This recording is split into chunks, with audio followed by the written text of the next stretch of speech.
The winter morning was unusually cold in downtown Minneapolis as Marcus Johnson walked towards the grocery store. At 32 years old, Marcus had established himself as a respected social worker at the local community center, known for his gentle demeanor and willingness to help anyone in need.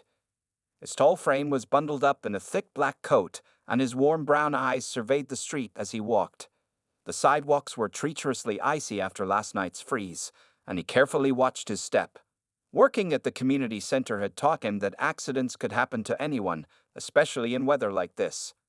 As he approached Wilson's grocery, Marcus noticed an elegant woman in her mid-30s struggling with several bags while trying to maintain her balance on the slippery pavement. She wore a red wool coat and black boots, but her footwear wasn't designed for such icy conditions. Marcus could see she was heading for trouble before it happened. Sarah Bennett had always prided herself on being independent. As the wife of a successful business owner, she was used to handling things on her own while her husband Robert worked long hours at his construction company. Today, she had decided to stock up on groceries despite the weather warnings. The store wasn't crowded, and she had managed to get everything on her list. However, as she stepped out of the store, Sarah immediately regretted her decision. The sidewalk had become even more slippery than when she had entered the store 30 minutes ago. Her arms were full of grocery bags, making it difficult to maintain her balance. She took small, careful steps, but her boots kept sliding on the ice. Marcus watched as Sarah's right foot suddenly slipped forward. The grocery bags started falling from her arms as she lost her balance. Without hesitation, Marcus rushed forward, his long legs covering the distance in just a few quick strides. Just as Sarah was about to hit the hard concrete, Marcus caught her firmly but gently by her shoulders. "I got you, ma'am," he said calmly, helping her regain her footing. "These sidewalks are dangerous today." Sarah's heart was racing from the near fall. She looked up at her rescuer, taking in his kind face and professional appearance. "Thank you so much," she breathed out, still shaken. "I would have had a terrible fall if it wasn't for you." Marcus smiled warmly and began picking up the scattered grocery bags. "Please, let me help you with these. Where's your car parked?" "Just over there." Sarah pointed to a silver SUV parked about 20 feet away. "But you don't have to." "It's no trouble at all," Marcus assured her. "Better safe than sorry on a day like this." As they walked carefully to her car, Sarah introduced herself. Marcus learned she lived in the nearby suburb of Eden Prairie and had been shopping in this area because the stores were less crowded than the ones near her home. "I work at the community center just down the block," Marcus mentioned as he helped load the groceries into her car. "We actually just started a new program teaching seniors how to stay safe during winter weather. It's amazing how dangerous these icy sidewalks can be." Sarah was touched by his genuine concern for others. "That sounds wonderful. I didn't know the community center offered such programs." "Oh yes, we have all sorts of activities and services," Marcus replied enthusiastically. "Everything from after-school programs for kids to adult education classes. You should stop by sometime. We're always looking for volunteers." Sarah found herself intrigued by the idea.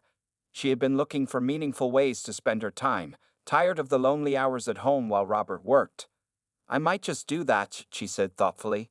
After ensuring all her groceries were secured in the car, Marcus handed Sarah his business card from the community center. "If you're interested in volunteering or just want to learn more about our programs, please don't hesitate to call." Sarah thanked him again for his help and watched as he walked away, struck by how this stranger's kindness had brightened her day. She had no way of knowing that this chance encounter would soon set in motion events that would change multiple lives forever. As Marcus continued his walk to the store, he smiled to himself, glad he had been in the right place at the right time to help. It was these small moments of human connection that made him love his work in the community. Little did he know that his simple act of kindness would soon test his strength and character in ways he never expected. The following week, Sarah found herself unable to stop thinking about the community center. The business card Marcus had given her lay on her kitchen counter, and she picked it up several times, reading the address and phone number over and over. Her large house in Eden Prairie felt emptier than usual, with Robert spending more and more time at work. One sunny Tuesday morning, Sarah finally gathered her courage and drove downtown to the community center.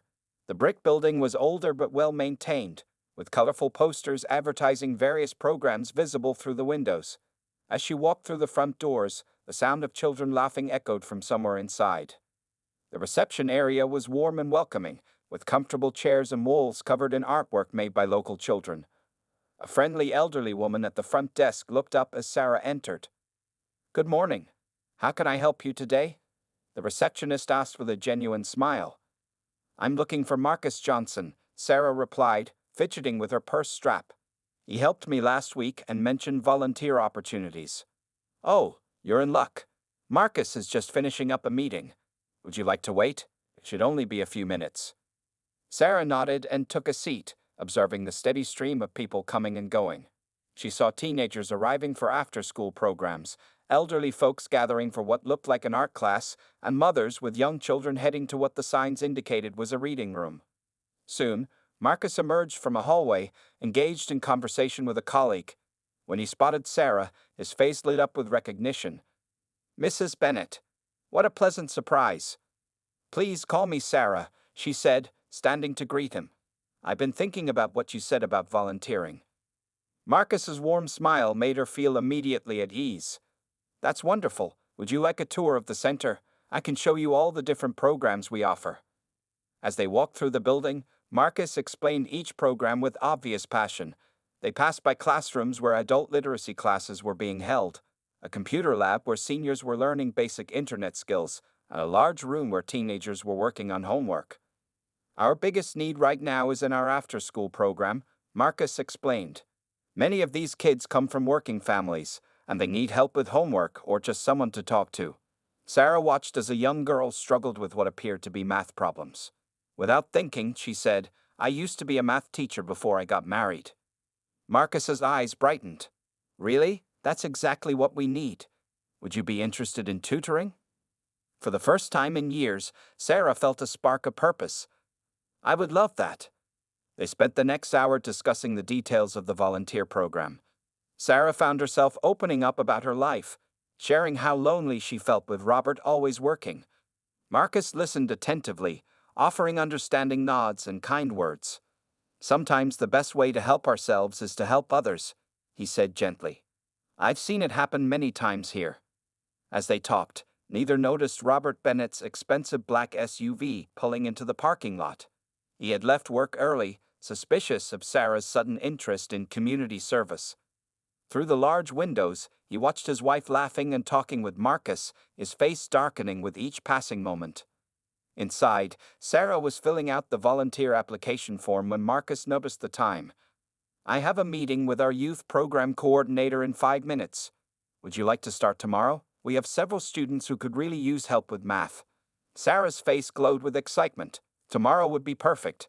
What time should I come?" "Our after-school program runs from 3:30 to 5:30. Come a little early, and I'll introduce you to everyone." As Sarah gathered her things to leave, she felt lighter than she had in months. She had no idea that outside, Robert was seething in his car, his knuckles white on the steering wheel as he watched her say goodbye to Marcus. Marcus returned to his office, pleased to have found such a qualified volunteer. He sat down at his desk, reviewing the day's paperwork, completely unaware that his simple act of kindness the previous week had awakened not only Sarah's desire to help others, but also her husband's darkest prejudices. The community center bustled with activity as the afternoon continued, its occupants unaware that tomorrow would bring a confrontation that would change their quiet community forever. Sarah arrived home that evening feeling energized and hopeful. The house was dark when she pulled into the driveway, but she was surprised to see Robert's car already parked in the garage. Usually, he didn't return from work until much later. As she entered through the kitchen door, she found Robert sitting at the dining table, still in his business suit. An untouched glass of whiskey sat in front of him, and his face wore an expression she hadn't seen before. "Where were you today?" His voice was unnaturally calm. Sarah hung her purse on the hook by the door, her earlier excitement fading. "I went to the community center downtown. Remember I told you about the man who helped me last week? He mentioned they needed volunteers, and I thought." "I saw you," Robert cut her off, his fingers tightening around the whiskey glass. "I drove by and saw you laughing with him. Having a good time, were you?" Sarah felt a chill run down her spine. "Robert, I was just signing up to help with their after-school program. I'm going to tutor children in math. You know, I miss teaching. Robert stood up abruptly, his chair scraping against the floor. Since when do you need to go downtown to help children? There are plenty of schools in Eden Prairie. The community center needs help, Sarah explained, trying to keep her voice steady. These kids don't have access to private tutors like the ones here. And I suppose that black social worker has nothing to do with your sudden interest in charity. Robert's voice dripped with sarcasm. Sarah stepped back, shocked by the venom in his words. His name is Marcus, and he's a kind person who runs important programs for people who need help. Why are you acting this way? Robert laughed bitterly. Acting what way? Like a husband who doesn't want his wife hanging around with. He stopped himself, but the unspoken words hung heavy in the air. I can't believe what I'm hearing, Sarah whispered, her hands trembling. Is this really what you think? That I can't volunteer to help children because their social worker is black? Don't twist my words, Robert snapped. This isn't about that. This is about you suddenly deciding to spend time in a dangerous neighborhood when you have everything you need right here. Sarah felt tears forming in her eyes, but they were tears of anger rather than sadness. Dangerous neighborhood? I've never felt safer than I did today, watching people help each other without caring about their backgrounds or bank accounts. Robert slammed his hand on the table, making the whiskey glass jump. You're not going back there. I forbid it. Forbid? Sarah's voice rose. I'm your wife, not your property. I'm going back tomorrow to start tutoring, and there's nothing you can do about it.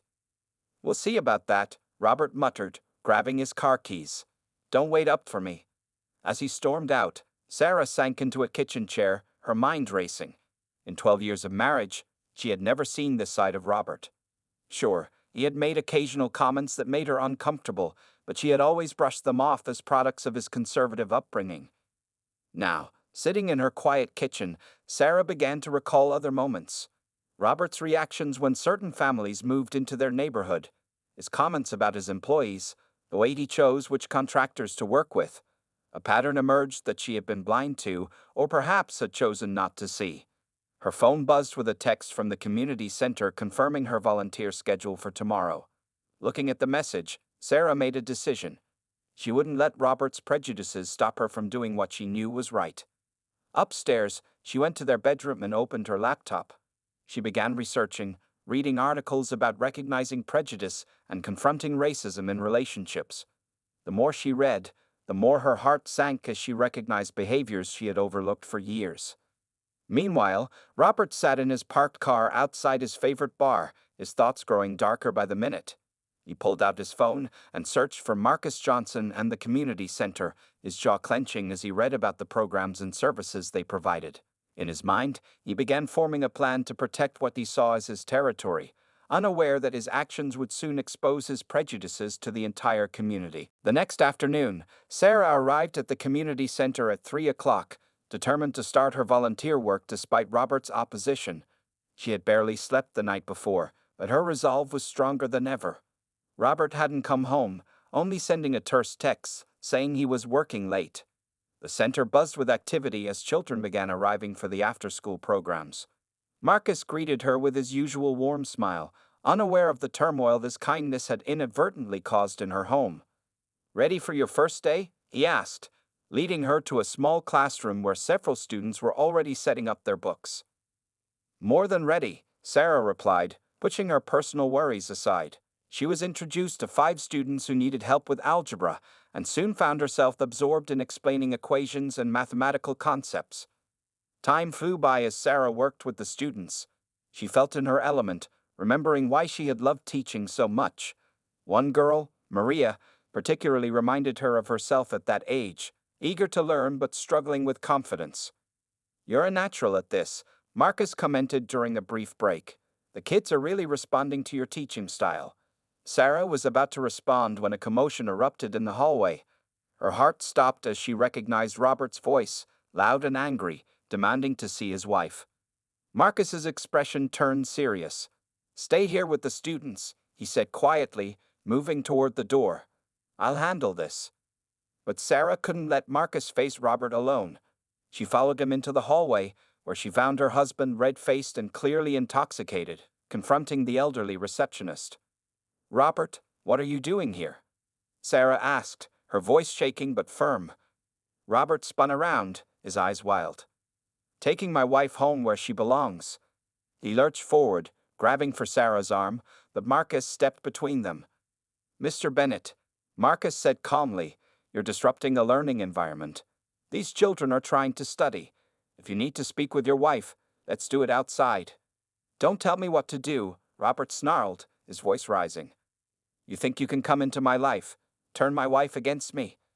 By now, several staff members had gathered, and someone was quietly calling the police. Children peeked out from classroom doorways, frightened by the confrontation. Nobody's turning anyone against you, Marcus maintained his composure. Sarah is here as a volunteer, helping children with their homework. That's all. That's all? Robert laughed bitterly. I saw how you looked at her yesterday. I know what you're trying to do. Sarah felt shame and anger burning in her chest. Robert, you're drunk. You're embarrassing yourself and frightening these children.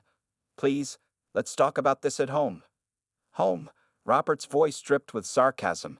You'd rather be here in this dump with him than in our home. Marcus remained steady, his hands raised in a non-threatening gesture. Mr. Bennett, I understand you're upset, but this isn't the way to handle it. Let's all take a breath. Don't talk to me about handling things. Robert suddenly lunged forward, attempting to shove Marcus aside to reach Sarah. Marcus sidestepped smoothly, keeping himself between Robert and Sarah while avoiding any aggressive movement. His training in conflict resolution was evident in every careful gesture. Dad? A small voice called out. Everyone turned to see Maria, Sarah's student, standing in the doorway. My dad gets like this sometimes too, but Mrs. Peterson is helping me with math. Please don't make her leave. The simple honesty in the girl's voice seemed to cut through the tension. Robert stopped, looking at the frightened faces of the children watching from doorways. For a moment, shame flickered across his face, but then his expression hardened again. This isn't over, he growled, pointing at Marcus. You stay away from my wife. He turned and stormed out, nearly running into two police officers who were just arriving. The silence that followed was deafening. Sarah stood trembling, tears running down her face. I'm so sorry, she whispered. I never thought you would. Marcus touched her shoulder gently. This isn't your fault, but we need to make sure you're safe. Would you like to speak with the police? Sarah nodded, watching through the window as Robert argued with the officers in the parking lot. She realized with startling clarity that she was seeing her husband, truly seeing him, for the first time in their marriage. What had started as a simple act of kindness on an icy sidewalk had cracked open a darkness she could no longer ignore, and somehow, she knew this confrontation was only the beginning. The police officers spoke with Sarah in Marcus's office, while other staff members worked to restore calm to the community center. Through the window, they could see Robert pacing in the parking lot, ignoring the officer who was trying to convince him to leave.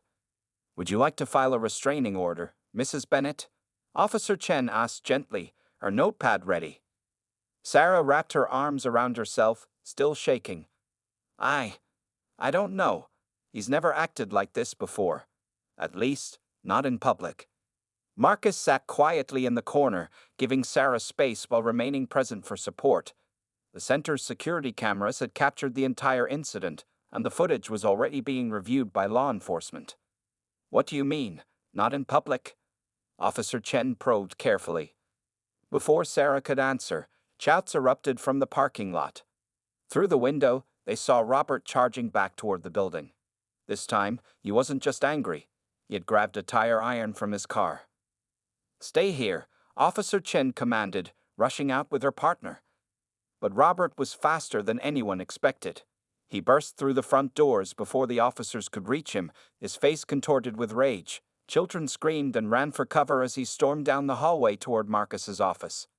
Marcus immediately moved in front of Sarah, his voice steady despite the danger. Mr. Bennett, put down the weapon. Think about what you're doing. I'm thinking plenty clear, Robert snarled, advancing with the tire iron raised. You think you're better than me, coming into my life, poisoning my wife's mind with your community service garbage? Sarah found her voice, stepping out from behind Marcus. Robert, stop this. You're going to hurt someone. Hurt someone. Robert's laugh was hollow, like he hurt our marriage, like he hurt our life. Marcus kept his hands visible, his voice calm but firm. Mr. Bennett, your wife came here to help children learn math. That's all this is. Whatever you're thinking, whatever you're feeling, it's not based in reality. Reality. Robert swung the tire iron, missing Marcus by inches as the social worker stepped back. The reality is you people are always trying to take what's mine. The racial slur that followed echoed through the hallway. Several staff members who had gathered gasped. Someone was filming with their phone, capturing Robert's hatred in high definition. Marcus didn't flinch at the slur. Mr. Bennett, I understand you're hurting, but this isn't the way. Think about what this will do to your life, your business, your reputation. My reputation? Robert's voice cracked. You destroyed that the moment you helped my wife that day. Should have minded your own business. He lunged forward again, but this time Marcus had no choice but to defend himself. Using his training in conflict de-escalation, he deflected Robert's wild swing and used the momentum to guide him against the wall, careful not to cause injury. The tire iron clattered to the floor just as Officer Chen and her partner reached them. They quickly subdued Robert, who continued shouting racial epithets as they handcuffed him. You're under arrest for assault with a deadly weapon, disorderly conduct, and hate crime charges, Officer Chen recited as they led him away. Sarah stood trembling, watching as her husband was escorted out. The man she had married 12 years ago had become a stranger, his face twisted with a hatred she could no longer pretend didn't exist. Marcus turned to her, his concern evident. Are you all right? She shook her head, tears flowing freely. How can I ever apologize for this? For what he said, what he did? You're not responsible for his actions, Marcus said firmly. But right now, we need to make sure you're safe. Do you have somewhere you can stay? Sarah nodded, thinking of her sister in St. Paul. Yes, I can't. I can't go home. Not after this. As they talked with the police and filled out necessary reports, the video of Robert's racist tirade was already spreading across social media. By nightfall, it would be picked up by local news stations, transforming a personal crisis into a public reckoning with racism in their community. Outside, Robert sat in the back of a police car, his rage giving way to the first stirrings of consequence. But for Sarah, watching from the community center window, this horrible moment also felt like freedom, a breaking of chains she hadn't even known she wore. By evening, the video of Robert's attack had gone viral. Local news vans parked outside the community center, their reporters eager to cover the story of a prominent business owner's racist outburst. Inside, Sarah sat in Marcus's office, watching her phone light up with messages from friends and family who had seen the footage. I can't believe how fast this spread, she whispered, scrolling through dozens of notifications. Her sister, Jessica, was already on her way to pick her up. Marcus finished giving his statement to Detective Williams, who had arrived to handle the escalating situation. The security footage clearly shows he came with the intention to cause harm, the detective explained. Combined with the hate crime elements, he's facing serious charges. Sarah's hands trembled as she signed her own statement. The detective's words were professional but gentle as he explained her options. Given the circumstances, we strongly recommend pursuing a restraining order. The district attorney will also want to speak with you tomorrow. A soft knock on the door interrupted them. Maria, the young student from earlier, stood there with her mother. Mrs. Peterson? Are you okay? The girl asked timidly. Sarah managed a weak smile. I'm okay, Maria. I'm so sorry you had to see that. Maria's mother stepped forward. We came to say thank you. Both of you, she looked between Sarah and Marcus. Standing up to hate isn't easy. My daughter saw real courage today. More parents and students began gathering in the hallway, offering support and solidarity. The community center's response was immediate and overwhelming, not with anger or revenge, but with love and protection for their own. Meanwhile, at the police station, Robert sat in a holding cell, his expensive suit wrinkled, his face buried in his hands. His lawyer had already arrived, looking grave as he reviewed the mounting evidence and charges. The video is everywhere, Robert, the lawyer explained. Your company's stock is already dropping. The construction unions are threatening to pull their contracts. This isn't going away. Robert looked up, his eyes bloodshot. I just wanted my wife back. No, his lawyer said firmly. You wanted control, and you let your prejudices take over. Now we need to focus on damage control. Back at the community center, Sarah's sister Jessica finally arrived. The two women hugged tightly, tears flowing freely. "You're coming home with me," Jessica insisted. "We'll figure everything out tomorrow." Before leaving, Sarah turned to Marcus. "I don't know how to thank you. You could have fought back, could have hurt him, but you didn't." Marcus shook his head. "Violence only feeds violence. Your husband needs help, but that's not your responsibility anymore. Your safety is what matters now." The center's director had arrived earlier and now addressed the gathered crowd. "Tomorrow we continue our work. We teach our children that hate has no place here. We show them that love and education are stronger than fear and ignorance." As Sarah prepared to leave with her sister, Detective Williams approached with one final update. "Mr. Bennett's being held without bail tonight. Given his resources and the flight risk, the judge agreed he should remain in custody until his hearing." Sarah nodded, feeling strangely empty. In one day, her entire life had transformed. Her marriage was over, not just because of today's violence, but because she finally saw the truth that had been there all along. Marcus walked them to Jessica's car, ever mindful of their safety. "Take care of yourself, Sarah. When you're ready, there's still a classroom full of kids who could use your help with math." For the first time that evening, Sarah managed a genuine smile. "I'll be back. We can't let hate win." As they drove away, the news crews were still filming, their cameras capturing the end of a day that would spark important conversations throughout the community. The story would run on every local channel. "Prominent developer arrested in racist attack at community center."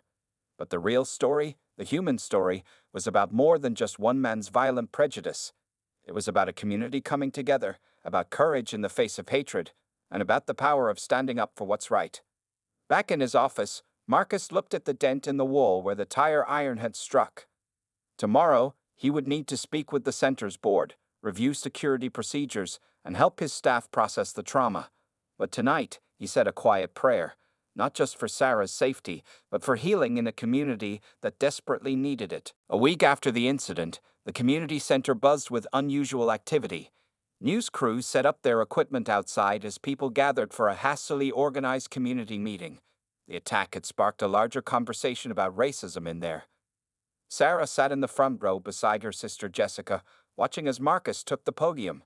In just 7 days, her life had changed completely. She filed for divorce, moved in with Jessica, and received hundreds of messages of support from strangers who'd seen the viral video. "We're not here to focus on hate," Marcus began, his voice steady and clear. "We're here to talk about how we move forward as a community, how we turn this incident into an opportunity for growth and understanding." The room was packed. Community leaders, parents, teachers, and students filled every seat. Local business owners who had immediately cut ties with Robert's construction company sat alongside activists and religious leaders. Sarah noticed Maria and her mother in the crowd. The young student gave her a small wave, and Sarah felt tears forming in her eyes. She returned to tutoring just 2 days after the incident, refusing to let fear keep her from helping the children. "The video of last week's attack has been viewed millions of times," Marcus continued. "But what the cameras didn't capture was what happened afterward. They didn't show how our students comforted each other, how parents from every background came together to support our center, how local businesses stepped up with donations and security upgrades. Robert's attack had unexpected consequences. His construction company's stock had plummeted, and most of his business partners had publicly distanced themselves. He remained in custody, having been denied bail due to the severity of the charges and the clear evidence of premeditation. The district attorney had approached Sarah that morning with a plea deal offer for Robert. In exchange for a guilty plea, he would serve 18 months in prison, followed by mandatory counseling and community service. Sarah had asked for time to think about it. "We've received calls from centers across the country," Marcus explained to the crowd, "asking how they can implement similar programs in their communities. Sometimes it takes darkness to show us where we need to shine more light."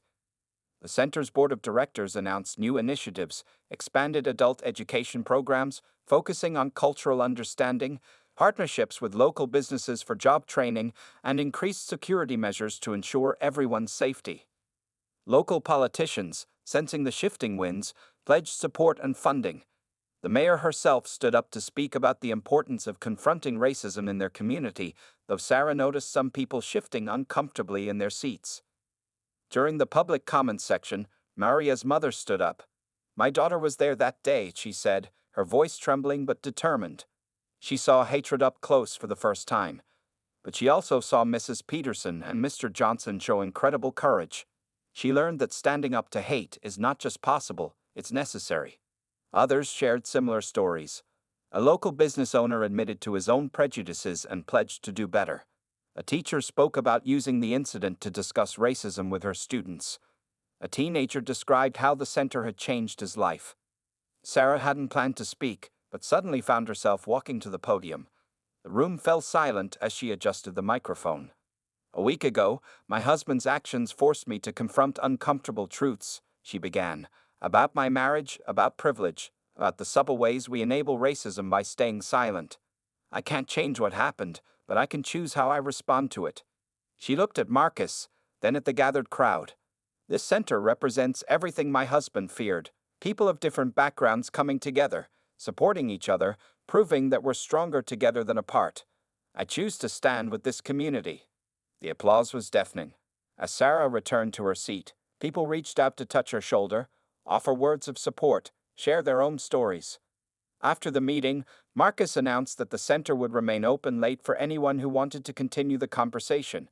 People broke into small groups, talking earnestly about change and responsibility. Outside, the setting sun cast long shadows across the parking lot where the attack had happened. But inside, the center glowed with warmth and purpose. Sarah watched as Marcus moved from group to group, listening more than speaking, bringing people together in ways both small and profound. The video of Robert's attack would eventually fade from social media, but its impact on the community would prove lasting. Sometimes, Sarah realized, it takes a moment of darkness to show people where they need to build more light. 6 months after the incident, the community center hosted a graduation ceremony for its first class of adult education students. The large meeting room was decorated with balloons and banners, filled with proud families and supporters. Sarah sat in the front row, watching as Marcus presented certificates to each graduate. She looked different now, more confident, her smile genuine and unreserved. The past months had transformed her in ways she never expected. Robert had accepted the plea deal and was serving his sentence. Part of the agreement included mandatory counseling and anti-racism education. His construction company had been sold, and Sarah's divorce was final. She'd moved into her own apartment and started teaching part-time at a local school while continuing her volunteer work at the center. Today marks not just an ending, but a beginning. Marcus addressed the crowd. Each of these graduates represents hope. Hope that we can learn, grow, and change together as a community. Among the graduates was Tom Harrison, a former supervisor from Robert's construction company. After the incident, he'd enrolled in the center's cultural awareness program, wanting to understand his own biases. Now he was helping other business leaders examine their hiring practices and workplace cultures. Maria, the young student who had witnessed the attack, had blossomed in her studies. Sarah's tutoring had helped her excel in math, and she now talked about becoming a teacher herself someday. She sat with her mother, both of them beaming as they watched the ceremony. The community center had changed too. Enrollment in their programs had doubled. New security systems were in place, but they were designed to be welcoming rather than intimidating. The walls displayed artwork created by students of all ages, celebrating diversity and unity. After the ceremony, as people mingled over refreshments, Sarah approached Marcus. "Can you believe how far we've come?" she asked, gesturing to the crowded room. Marcus smiled, his eyes scanning the happy faces. "Every day, I see small miracles here. People choosing understanding over fear, courage over comfort." Sarah nodded, thinking of the letter she'd received from Robert last week. He'd written from prison, expressing remorse not just for the attack, but for the years of prejudice he carried. She hadn't responded yet, unsure if she ever would. "The local news wants to do a follow-up story," Marcus mentioned. "They're interested in how the community has changed since the incident." "Are we ready for more attention?" Sarah asked, remembering the chaos of those early days. "I think we are," Marcus replied. "We have a real story to tell now, not just about one day of violence, About 6 months of healing and growth. The center had become a model for other communities struggling with racial tensions. Delegations from other cities have visited, studying their programs and initiatives. What had started as a tragedy had sparked a movement of positive change. As the celebration continued, Sarah watched new connections being formed. An elderly white woman who graduated from the computer class was teaching a young black teenager about knitting. A Hispanic business owner was discussing job opportunities with a group of recent program graduates. These were the moments that mattered most. Later that evening, as the last guests departed, Sarah helped Marcus take down the decorations. "I never thanked you properly," she said quietly. "Not just for that day, but for showing me a better way to live." Marcus paused, considering his words carefully. "You know, when your husband attacked me, he thought he was protecting something. But he didn't understand that real strength comes from opening doors, not building walls." Sarah looked around the room that had become her second home. "I'm thinking of accepting that teaching position they offered me," she said. "Full-time, starting next semester." "The kids would be lucky to have you," Marcus smiled. "And you'll still volunteer here." "Try and stop me," Sarah laughed. "This place, these people, they're family now." As they finished cleaning up, the setting sun streamed through the windows, casting warm light across the room. Outside, the city was changing, slowly but surely, one conversation, one program, one person at a time. Marcus locked up the center for the night, and they walked to their cars together. The parking lot where hatred had exploded 6 months ago now felt like a place of possibility and hope. Tomorrow would bring new challenges, new opportunities to bridge divides and break down barriers. But for now, in this moment, they had proof that love could overcome hate, that education could defeat ignorance, and that one act of kindness could spark a revolution of the heart.